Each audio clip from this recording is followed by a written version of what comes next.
صاحبان ایمان خصوصاً مجلس میں موجود مومنین اور مومنات کو دنیا اور آخرت کی ہر مصیبت سے محفوظ فرما، ہمارے جملہ مرحومین کی مغفرت فرما، اور ان مظالم کے انتقام کے لیے امام زمانہ کے ظہور میں تعجیل فرما۔ ربنا تقبل منا انک انت السمیع العلیم۔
ماتم ہے آج شاہ غریب و دیار کا، ماتم ہے آج شاہ غریب و دیار کا، ماتم ہے آج شاہ غریب و دیار کا، بے کس کا بے دیار کا ہے غم گسار کا، ماتم ہے آج شاہ غریب و دیار کا، ماتم ہے آج شاہ غریب و دیار کا، ظالم نے زہر دے کے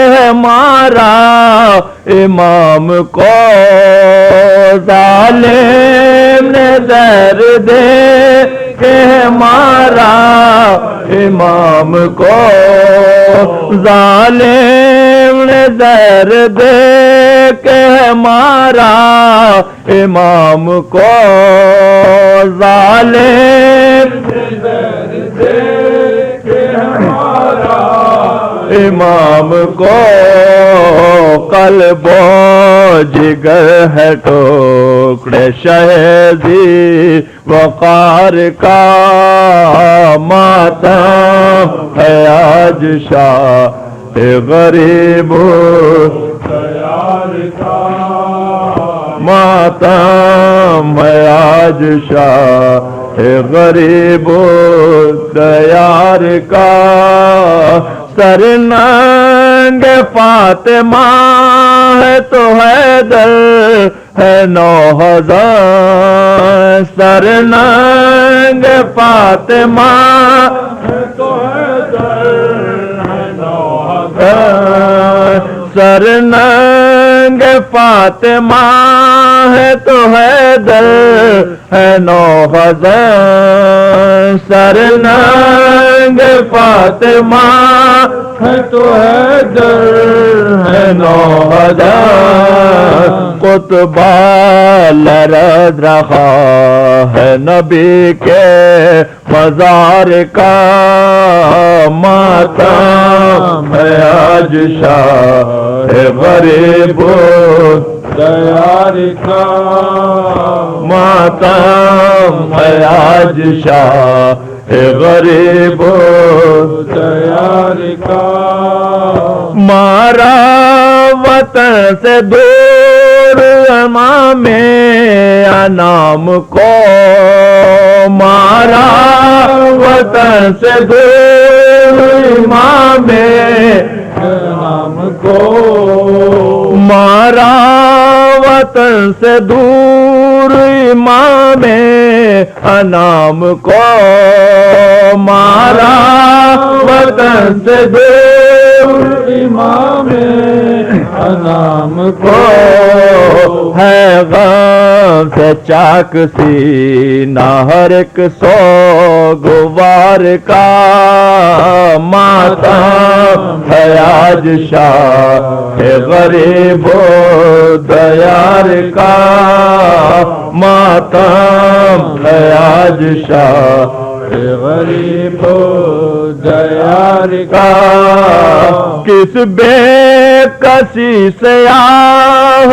امام رضا موے کس بے کسی میں آہ امام رضا موے کس بے کسی میں آہ امام رضا موے کس بے کسی میں آہ امام رضا موے سونا جنازہ تھا عالی وقار کا ماتم ہے آج شاہ غریب و دیار کا ماتم ہے آج شاہ غریب و دیار کا کس بے کسی میں آہ امام رضا موے کس بے کسی میں آہ امام رضا موے سونا جنازہ تھا شہ عالی وقار کا ماتم ہے آج شاہ غریب و دیار کا ماتم ہے آج شاہ غریب و دیار کا سیدانیاں کہاں تھی کہ روتے امام کو سیدانیاں کہاں تھی کہ روتے امام کو سیدانیاں کہاں تھی کہ روتے امام کو سیدانیاں کہاں تھی کہ روتی امام کو ماتم ہوا نہ شاہ غریب و دیار کا ماتم آج شاہ غریب و دیار کا ماتم آج شاہ غریب و دیار کا ہے جہاں سے شاہ خراساں گزر گئے ہے جہاں سے شاہ خراساں گزر گئے ہے جہاں سے شاہ خراساں گزر گئے ہے جہاں سے شاہ خراساں گزر گئے کیوں غیر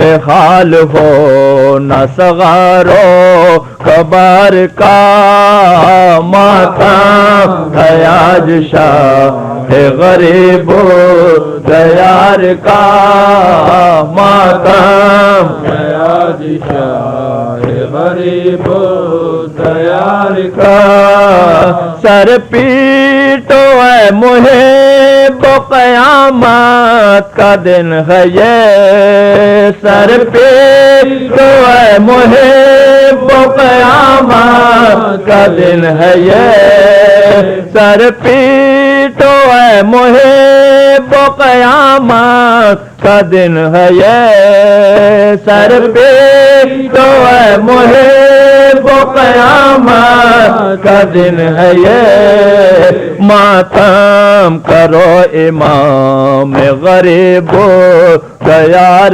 کا ماتم آج شاہ غریب و دیار کا ماتم آج شاہ غریب دیار کا بے کس کا بے دیار کا ہے غم گسار کا ماتم ہے آج شاہ غریب دیار کا یا حسین یا حسین یا حسین یا حسین یا حسین یا حسین یا حسین یا حسین یا حسین یا حسین یا حسین کربلا والے ہمیں در سے رضا دیتے ہیں کربلا والے ہمیں در سے رضا دیتے ہیں کربلا والے ہمیں در سے رضا دیتے ہیں کربلا والے ہمیں در سے رضا دیتے ہیں کربلا والے ہمیں در سے رضا دیتے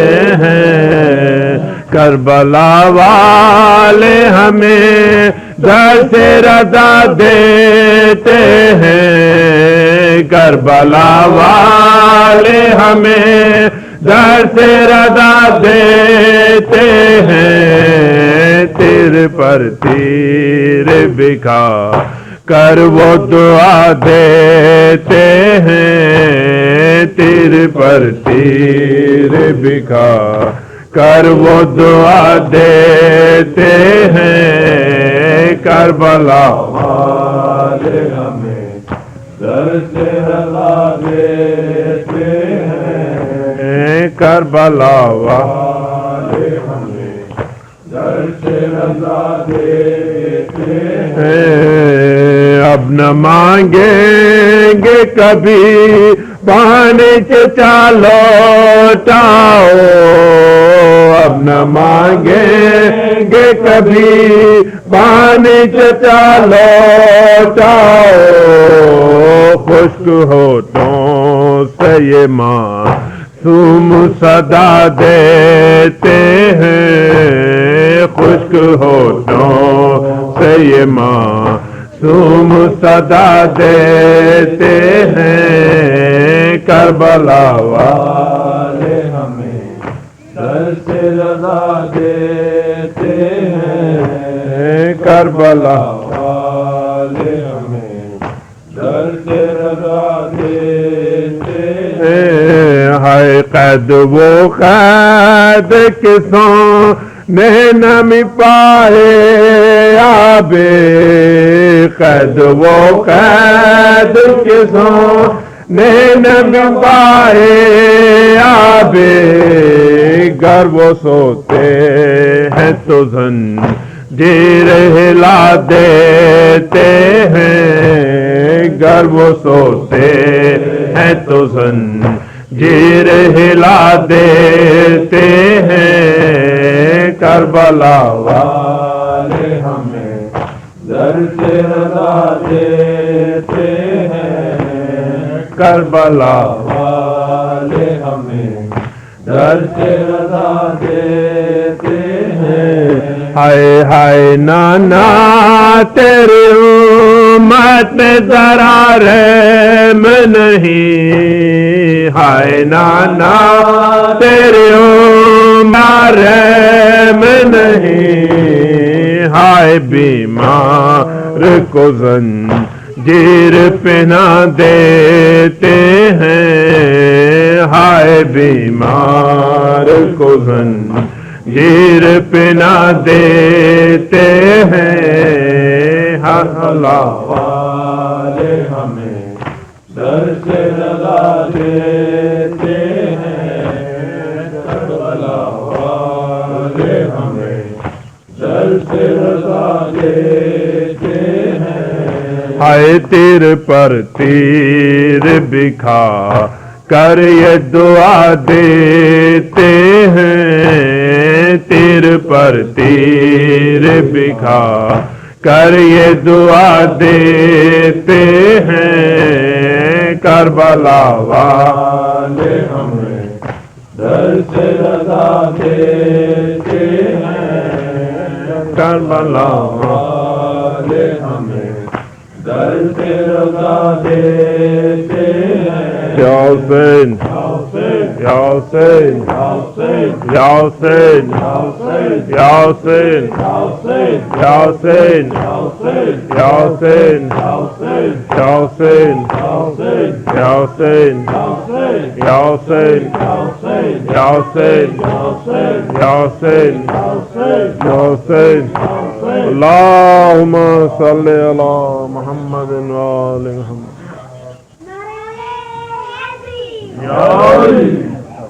السلام علیکم یا رسول اللہ السلام علیکم یا امیر المؤمنین السلام علیکم یا فاطمة الزہراء سید النساء العالمین السلام علیکم یا ابا محمد السلام علیکم یا ابا عبداللہ السلام علیکم یا ابن رسول اللہ السلام علیکم وعلی جدک وابیک السلام علیکم وعلی امک واخیک السلام علیکم علی الائمة المعصومین من ذریتک وبنیک السلام علیکم علی المستشہدین معک جميعا ورحمۃ اللہ وبرکاتہ السلام علیکم یا مولا یا غریب الغرباء السلام علیکم یا معین الضعفاء الفقراء السلام علیکم یا السلطان یا ابا الحسن یا علی ابن موسیٰ یا الرضا الراضی بالقدر والقضاء